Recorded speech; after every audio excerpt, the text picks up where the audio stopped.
Hi, welcome to Statistics 1, Lab 9. The goal of the lab this week is to conduct a between groups factorial ANOVA. And the example I'll use is, again, the example that I used in lecture, where there was a randomized controlled experiment designed to investigate the effects of talking on a cell phone while driving. So the main dependent variable in that experiment was the number of driving errors that subjects made in a driving simulator. And remember, there are two independent variables because we're doing factorial ANOVA, and they were manipulated between groups, meaning each subject was randomly assigned to one of 6 conditions because there were 3 levels of conversation difficulty and 2 levels of driving difficulty. So again, to be clear, the independent variables are conversation difficulty, and there were 3 levels. The control, there was no conversation. Easy was just an easy conversation where they just had to repeat back what they heard on a phone. And then there was a difficult conversation condition. And then the driving simulator was manipulated such that there were 2 levels of difficulty. So in one simulator, the driving, the roads, the conditions were pretty easy. And then in another condition, they were rather difficult. So again, this is a 3x2 completely between groups factorial ANOVA. Okay. Again, I commented these lines out because I've already installed these packages, but if necessary, go ahead and install them. I actually think you should have them if you've been following along. So let's get started with the script. And you'll see this is a pretty short one. It's actually rather easy to do once you've done analysis of variance. It's a pretty easy step to jump to factorial. So let me load in these packages and then read in the data, which are in stats1.13.lab9. And let's see if that worked. I'll look at the data using the edit function. And good, there's the data. You see that there's a conversation variable, which is just a nominal variable. It's one of our independent variables. There's no conversation, low demand or high demand. And then there's driving difficulty, easy or difficult, and then just number of errors. So this looks good. Before we do the factorial ANOVA, we want to test the homogeneity of variance assumption, right? So, and we did that in a one-way ANOVA. It's just by using the function Levine test. Now, though, we have 2 independent variables. So the way we set that up is just as we're going to set up the factorial ANOVA. It's just our dv tilde iv times the other iv. So let's look and see what we get. So the f value is 0.5, the p value is 0.76, so we're in good shape. What that means is there's not a significant difference in the variances across these 6 groups. So homogeneity of variance holds, which means it's valid to pool all the error variances from all the groups to get one estimate of error and use that in all 3 F ratios in the factorial ANOVA. If you notice here in the degrees of freedom, this is something you should start to pick up on. Why is this number 5? Well, it's 5 because there were 6 groups in this design, right? And we're testing the null hypothesis that the variances across those 6 groups are equal. So we should have 5 degrees of freedom for a group. And 114 means that there's 120 subjects total in this data set. And you can see that right up here. Again, we just made up these data. So if there's 6 groups, that just means there's 20 subjects per group. Okay, so let's go back. Now we're ready to run the factorial ANOVA, and as I said, this is really easy given the fact that you've done a one-way between groups ANOVA. So I'm going to call it AB model, and again, I just put in my dv tilde and my 2 IVs with the multiplication symbol in between.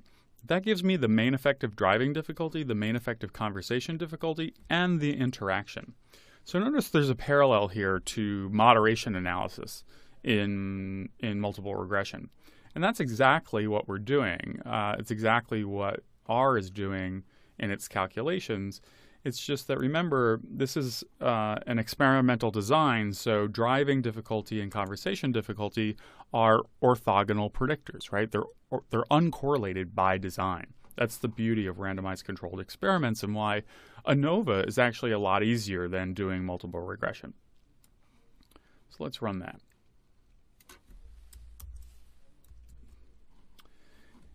And just like with a one-way ANOVA, what you get is a ANOVA summary table. And here's that ANOVA summary table.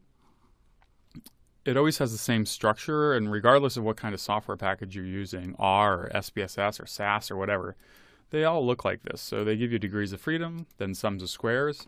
Remember, mean squares is sums of squares over degrees of freedom.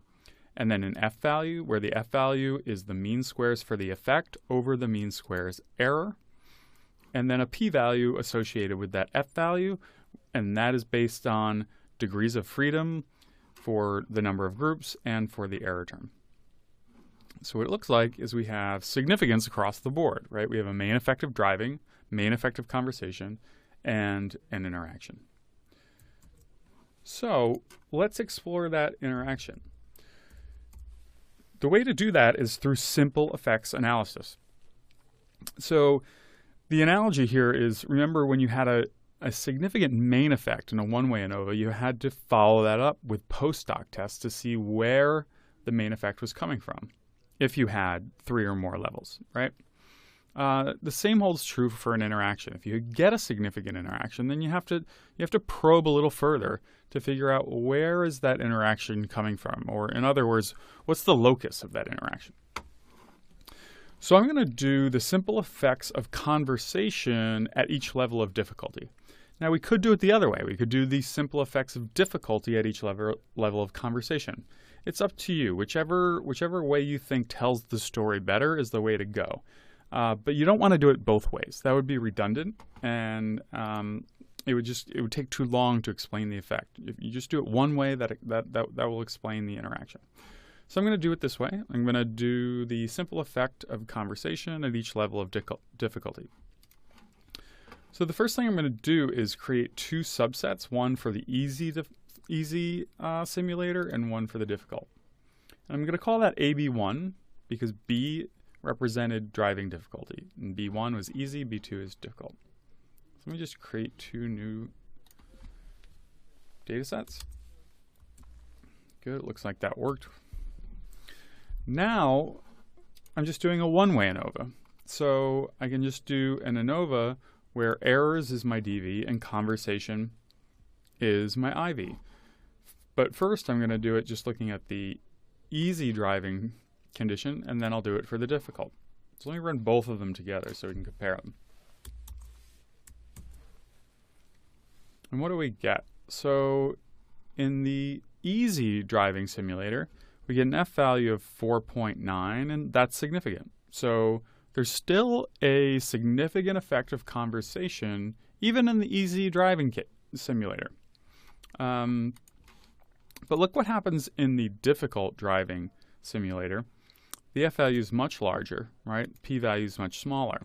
Now, it's not entirely valid to compare F ratios and make conclusions about magnitude of effect size, right? Because these things could be biased by sample size. In this case, it's okay because we're doing these simple effects on the same number of subjects. So you see the degrees of freedom are the same. So you can look at these F values and interpret this one as a larger effect size than this one. But that's not what the F ratio is designed to tell you, right? So let's actually look at the effect sizes.